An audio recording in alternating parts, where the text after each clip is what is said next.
University of Newcastle. So I welcome you. They will be offering the Prime Minister the Healing Foundation's new report, Bringing Them Home 20 Years On, an action plan for healing.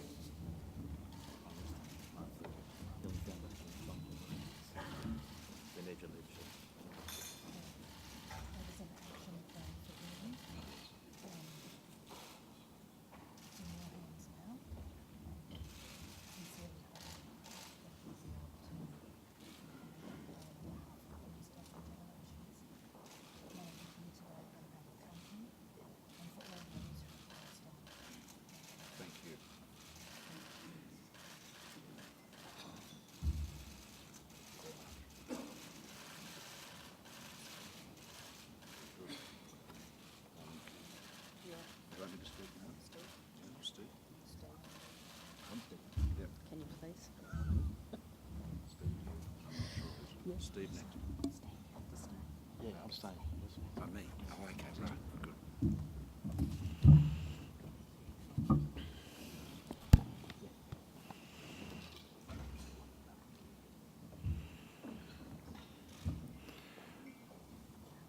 Well, thank you very much, Steve and Florence. And I want to thank Auntie Matilda for her welcome to country and acknowledge we are on Ngunnawal and Nanbury land and pay my respects to elders past and present. Thank you, Professor Nairi Brown, for your leadership today and as a member of the Indigenous Advisory Council. I want to acknowledge Senator Nigel Scullion, the Minister for Indigenous Affairs, the Honourable Ken Wyatt, Minister for Aged Care and Indigenous Health, Bill Shorten, the Leader of the Opposition, and other members, all other members of Parliament, ministerial colleagues, but especially the Honourable Linda Burney, the member for Barton, Senator Malandiri McCarthy, Senator Pat Dodson, and Senator Jackie Lambie. I want to also acknowledge Richard Weston, the Chief Executive of the Healing Foundation, and of course Mick Dodson, one of the authors of the Bringing Them Home report. This week we honour those milestones that helped the nation chart a course towards reconciliation. The 50th anniversary of the '67 referendum, 25 years since the Mabo High Court decision, and 20 years, as Mick reminded us, since the Bringing Them Home report. Today we again acknowledge the stolen generations, those Aboriginal and Torres Strait Islander children who were forcibly removed from their parents simply because they were Aboriginal. And again we say sorry. We acknowledge that this removal separated you from your families, from your lands and your languages and cultures that for 50,000 years your ancestors had protected and cared for. And we acknowledge the continuing deep personal pain that affects your lives and those of your families. This is a period of our history where loss and grief almost consumed a people. As Prime Minister, I had a window into both this loss and grief, but also the survival and resilience, in a very real way, early last year. In preparing the first Closing the Gap speech that I gave as Prime Minister, I wanted to show my respect to the original inhabitants of this land by speaking in language. I wanted to show the richness and diversity of the culture of our first Australians, something of which I believe we should all be proud. And while working with the Bell family and the Ngunnawal language group here in Canberra and one of the linguists from the Australian Institute of Aboriginal and Torres Strait Islander Studies, I was told we have lost many words. Only fragments remain. But those are cherished and they're being recovered, drawn out from all of that loss and built patiently together, rebuilding with research. And so, for the first time as Prime Minister, I was able to speak in the House of Representatives in the language of the original inhabitants of this place. Yangu Gullan Win Nalawiri, Danigi, Nanawal Dara, Wangara Li Jinyin, Marani Bulan Bugarbang. I realised that not only had Aboriginal people been denied the right to their families, but we denied them the right to their stories, their songs, their culture, their language. And all Australians lost from that.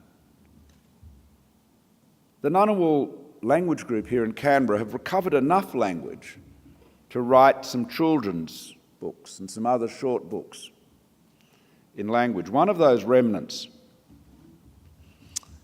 was a lullaby an old Aboriginal woman remembered more than 100 years ago. And this is some of what the old lady remembered. Nadala nindi warala bulu, ibulu gan warala bulu narandula, narawurala guni. I am rocking you slowly skyward, singing.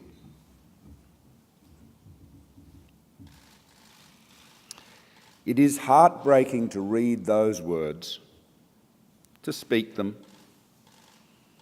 knowing that a little baby was rocked to sleep by a mother who wanted no more than that her baby should be safe, comforted with a lullaby in her own tongue.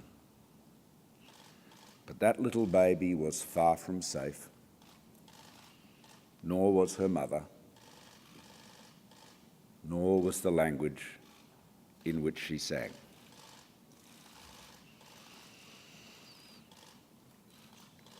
Yes, loss, but this is also a story of survival. And over the years, many of you here have bravely told your stories, as Mick reminded us, including to the writers of the original report. You stepped forward to hold a mirror up to our nation, for truth is the first step towards healing. So I want to acknowledge the hard work, the emotional work of the co-commissioners, Mick Dodson and the late Sir Roland Wilson, their staff and so many others. Thank you to the Healing Foundation Stolen Generations Reference Committee for your work on the action plan for healing being presented today, 2 decades on from the Bringing Them Home report. In 2008, Prime Minister Rudd delivered the national apology to the stolen generations and their families. Your stories were no longer questioned. Your pain was acknowledged, recognised. On behalf of the nation, we said sorry. You graciously held those long-awaited words in your hearts. But there is much unfinished business, and today's report will guide us on the progress we are yet to make. As our Stolen Generations members age, your needs are changing. We'll carefully consider the recommendations, and I want to thank you, all of you who contributed. In acknowledging the trauma of the past, we also look to the future with hope and optimism. We have Indigenous scholars, doctors, pilots, politicians, ministers, people proud of their identity. Together we are building a country where our Indigenous children are limited only by their imagination. Tomorrow we will welcome 50 young Indigenous parliamentarians into the building. We can show Indigenous children from Cape York to Ceduna, from La Perouse to Broome, that they can be anything they set their mind to, that the equality denied to you, the stolen generation, because of your Aboriginal identity, will not be denied to the children of today. And as Prime Minister, I will continue to acknowledge that being Aboriginal and a Torres Strait Islander Australian means to be successful, to achieve, to have big dreams and high hopes, and to draw strength from your identity as an Indigenous person in this great country. So thank you for this report. Thank you. And above all, thank you for the gracious way that you've walked with us to heal these wounds as we build a reconciled nation. Thank you.